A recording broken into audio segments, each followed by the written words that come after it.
नमस्ते। इस प्रशिक्षण वीडियो में आपका स्वागत है। आज हम लर्निंग टू सक्सीड पुस्तक के आधार पर एंटरप्रेन्योरशिप और प्रोफेशनल मैनेजमेंट की दुनिया में कदम रखेंगे। चाहे आप एक नया बिजनेस शुरू करना चाहते हो या अपनी एग्जिस्टिंग कंपनी को बेहतर बनाना चाहते हो, ये गाइड आपके लिए है। सबसे पहले आइए समझते हैं कि एंटरप्रेन्योरशिप क्या है। ये केवल एक दुकान खोलने के बारे में नहीं है, बल्कि ये नॉलेज को इकोनॉमिक वैल्यूज में बदलने की प्रक्रिया है। जैसा कि हमारे सोर्स में बताया गया है, भारत में स्टार्टअप्स की संख्या तेजी से बढ़ रही है। एक एंटरप्रेन्योर बनने के लिए आपके अंदर एक अनक्वेंच्ड फायर या जुनून होना चाहिए, जिसे हम स्पार्क कहते हैं। लेकिन केवल जोश काफी नहीं है। फिरोज खराज की पुस्तक बताती है कि स्टार्टअप्स को अनुभवी लोगों या ग्रोन अप्स के मार्गदर्शन की भी जरूरत होती है। आज के समय में यदि आपके पास एक यूनिक आइडिया है, तो फंडिंग प्राप्त करना पहले से कहीं अधिक आसान है, क्योंकि रिसोर्सेज अब आइडियाज का पीछा करते हैं। इस स्लाइड में हम ये नींव रख रहे हैं कि एंटरप्रेन्योरशिप एक अकेले का सफर नहीं है, बल्कि ये एक इकोसिस्टम है जहां नया जोश और पुराना अनुभव मिलते हैं। इस डायग्राम को देखिए। ये एंटरप्रेन्योरशिप की शुरुआत को दर्शाता है। सबसे ऊपर एंटरप्रेन्योरियल स्पार्क है, यानी आपका विचार और जुनून। लेकिन जैसा कि एरो दिखाता है, इसे नर्चरिंग एंड गाइडेंस की जरूरत है। जब ये मिलते हैं तो सक्सेस फैक्टर्स बनते हैं। इसका परिणाम क्या होता है? दो चीजें, जॉब्स एंड लाइवलीहुड और वेल्थ एंड वैल्यू। नीचे वाला लिंक बहुत महत्वपूर्ण है। यह दिखाता है कि स्टार्टअप्स और ग्रोन अप्स, अनुभवी लोग, एक दूसरे से जुड़े हुए हैं, बिल्कुल मानव मस्तिष्क के दाएं और बाएं हिस्से की तरह। जब आप अपना बिजनेस शुरू करते हैं, तो आप स्वाभाविक रूप से एक नेचुरल लीडर की तरह व्यवहार करते हैं। आप आदेश देते हैं और चाहते हैं कि काम तुरंत हो। लेकिन सोर्स के अनुसार यह तरीका केवल शॉर्ट टर्म के लिए काम करता है। जैसे जैसे बिजनेस बढ़ता है, आप अकेले सब कुछ नहीं संभाल सकते। यदि आप नहीं बदलते तो आपका ऑर्गेनाइजेशन आपसे आगे निकल जाएगा और समस्याएं शुरू हो जाएंगी। इसलिए आपको एक मैनेजमेंट लीडर में बदलना होगा। एक मैनेजमेंट लीडर वो है जो ये नहीं सोचता कि वो लोगों के लिए क्या कर सकता है, बल्कि ये सोचता है कि वो लोगों को मोटिवेट करके उनसे क्या करवा सकता है। ये बदलाव महत्वपूर्ण है, क्योंकि मैनेजमेंट का मतलब ही है getting results through and with people. ये डायग्राम नेतृत्व के विकास को दिखाता है। बाईं ओर नेचुरल लीडर है, जिसका अप्रोच सेंट्रिक है, यानी सब कुछ उसी के इर्द गिर्द घूमता है। वो पर्सनल क्रेडिट लेता है। लेकिन ग्रोथ के लिए हमें दाईं ओर जाना होगा, मैनेजमेंट लीडर की तरफ। यहां फोकस डेलीगेशन और सिस्टमैटिक प्लानिंग पर है। इसका अंतिम लक्ष्य खुद काम करना नहीं, बल्कि रिजल्ट्स थ्रू पीपल प्राप्त करना है। बीच की डॉटेड लाइन वो यात्रा है जो हर एंटरप्रेन्योर को तय करनी होती है। अब हम मैनेजमेंट के 4 पिलर्स में से पहले पर आते हैं, प्लानिंग। जैसा कि टेक्स्ट कहता है, if you don't know where you are going, you will never be lost. ये एक व्यंग्य है उन बिजनेसेस के लिए जो बिना प्लान के चलते हैं। प्लानिंग का मतलब है आग बुझाने, फाइटिंग फायर्स के बजाय आग को रोकने की तैयारी करना। इसमें सबसे पहले फोरकास्टिंग आती है, यानी भविष्य का अनुमान लगाना। फिर हम ऑब्जेक्टिव्स तय करते हैं, हमें क्या हासिल करना है। इसके बाद प्रोग्राम्स और शेड्यूल्स आते हैं जो बताते हैं कि काम कैसे और कब होगा। अंत में बजट्स ये सुनिश्चित करते हैं कि हमारे पास काम पूरा करने के लिए पर्याप्त पैसा और संसाधन है। ये एक व्यवस्थित प्रक्रिया है। ये फ्लो चार्ट प्लानिंग की लॉजिकल सीक्वेंस को दिखाता है। सब कुछ विजन मिशन से शुरू होता है। उसके बाद हम फोरकास्टिंग करते हैं कि बाजार में क्या होने वाला है। इसके आधार पर सेट ऑब्जेक्टिव्स, लक्ष्य निर्धारित होते हैं।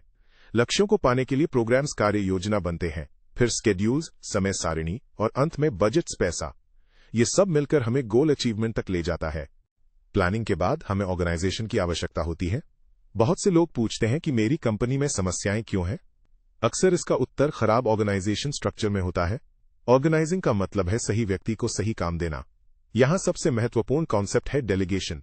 जैसा कि सोर्स में बताया गया है, डेलीगेशन का अर्थ है किसी और को जिम्मेदारी, रिस्पॉन्सिबिलिटी और निर्णय लेने की शक्ति, अथॉरिटी देना, साथ ही उन्हें परिणामों के लिए जवाबदेह, अकाउंटेबल बनाना। याद रखें, आप काम डेलीगेट कर सकते हैं, लेकिन अंतिम जिम्मेदारी मैनेजर की ही रहती है। एक अच्छा स्ट्रक्चर यह सुनिश्चित करता है कि हर कोई जानता है कि उसका बॉस कौन है और उसे क्या करना है। यह डायग्राम डेलीगेशन के 3 स्तंभों को स्पष्ट करता है। सबसे ऊपर मैनेजर है। मैनेजर अपने सबऑर्डिनेट को 2 चीजें देता है, रिस्पॉन्सिबिलिटी, काम, और अथॉरिटी, निर्णय लेने की शक्ति। बदले में सबऑर्डिनेट से अकाउंटेबिलिटी, जवाबदेही की मांग की जाती है। यह ट्रायंगल ही सक्सेसफुल मैनेजमेंट की कुंजी है। यदि आप अथॉरिटी दिए बिना रिस्पॉन्सिबिलिटी देंगे तो काम कभी पूरा नहीं होगा। तीसरा फंक्शन है लीडिंग। पुराने जमाने में इसे डर और शक्ति का प्रदर्शन माना जाता था, लेकिन अब यह बदल गया है। एक अच्छे लीडर को 3 चीजों में माहिर होना चाहिए, डिसीजन मेकिंग, कम्युनिकेशन और मोटिवेशन। कम्युनिकेशन में लिसनिंग, सुनना सबसे महत्वपूर्ण है। मोटिवेशन के बारे में टेक्स्ट कहता है कि लोग सबसे अच्छा काम तब करते हैं जब वे चाहते हैं कि जब उन्हें मजबूर किया जाता है। आपको अपनी टीम को रिकग्निशन मान्यता देनी होगी और उन्हें डिसीजन मेकिंग में शामिल करना होगा। साथ ही डिसीजन मेकिंग हंचेस तुक्के पर नहीं बल्कि सिस्टमैटिक एनालिसिस पर आधारित होनी चाहिए। ये माइंड मैप लीडिंग के घटकों को दिखाता है। केंद्र में लीडिंग है, इसकी शाखाएं हैं। डिसीजन मेकिंग जो तार्किक होनी चाहिए, कम्युनिकेशन जिसका लक्ष्य समझ पैदा करना है, मोटिवेशन जो लोगों में काम करने की इच्छा जगाता है, और सिलेक्शन एंड डेवलपमेंट सही लोगों को चुनना और सिखाना। एक भी शाखा कमजोर होने पर लीडरशिप प्रभावी नहीं रहती। मैनेजमेंट का आखिरी फंक्शन है कंट्रोल। बहुत से लोग सोचते हैं कि कंट्रोल का मतलब जासूसी करना है, लेकिन वास्तव में इसका मतलब है स्टेइंग ऑन कोर्स, सही रास्ते पर बने रहना। फेरोज खारस कहते हैं कि कंट्रोल एक डॉक्टर की डायग्नोसिस की तरह होना चाहिए जब मरीज जीवित है, न कि मरने के बाद पोस्टमार्टम की तरह। इसके लिए हमें परफॉर्मेंस स्टैंडर्ड्स तय करने होते हैं। ये एक यार्डस्टिक मापदंड है जिससे हम मापते हैं कि क्या काम प्लान के अनुसार हो रहा है। यदि कोई वेरिएंस अंतर आता है तो हम उसे तुरंत ठीक करते हैं। ये डायग्राम कंट्रोल साइकिल को समझाता है। हम प्लान बजट से शुरू करते हैं और स्टैंडर्ड्स तय करते हैं। जब काम चल रहा होता है, वर्क इन प्रोग्रेस, तो हम उसे मापते हैं, मेजर परफॉर्मेंस। अगर सब कुछ स्टैंडर्ड के अनुसार है तो हम आगे बढ़ते हैं, कंटिन्यू। लेकिन अगर कोई कमी वेरिएंस है तो हम करेक्टिव एक्शन लेते हैं और वापस काम को सुधारते हैं। ये लूप चलता रहता है। अब जब हम मैनेजमेंट के सिद्धांतों को समझ चुके हैं तो हमें उन्हें एक बिजनेस प्लान में डालना होगा। ये प्लान बैंक या निवेशकों से फंडिंग लेने के लिए बहुत जरूरी है। इसमें आपको स्पष्ट करना होगा कि आपका प्रोडक्ट क्या है और वो कंपिटिटर्स से अलग कैसे है। सबसे महत्वपूर्ण हिस्सा है फाइनेंस प्लान। आपको पता होना चाहिए कि आपको कितने पैसों की जरूरत है, ब्रेक इवन पॉइंट क्या है और कैश फ्लो कैसा रहेगा। याद रखें, कैश इज किंग। अगर नकदी खत्म हो गई तो सब कुछ खत्म हो जाएगा, भले ही बिजनेस आइडिया कितना भी अच्छा क्यों ना हो। यह माइंड मैप एक अच्छे बिजनेस प्लान के 4 मुख्य हिस्सों को दिखाता है।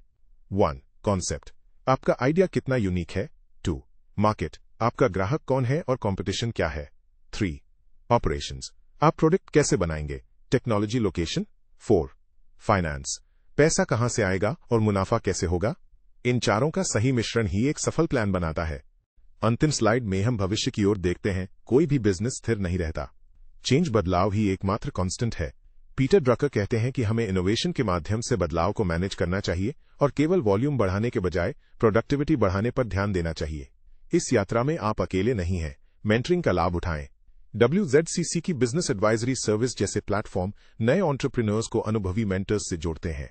अंत में हमेशा एक लर्निंग ओरिएंटेड कल्चर बनाए रखें। जैसा कि लेखक कहते हैं, the secret of success is to be ready for your opportunity when it comes. सीखते रहें और आगे बढ़ते रहें। ये अंतिम डायग्राम सफलता के चक्र को दिखाता है।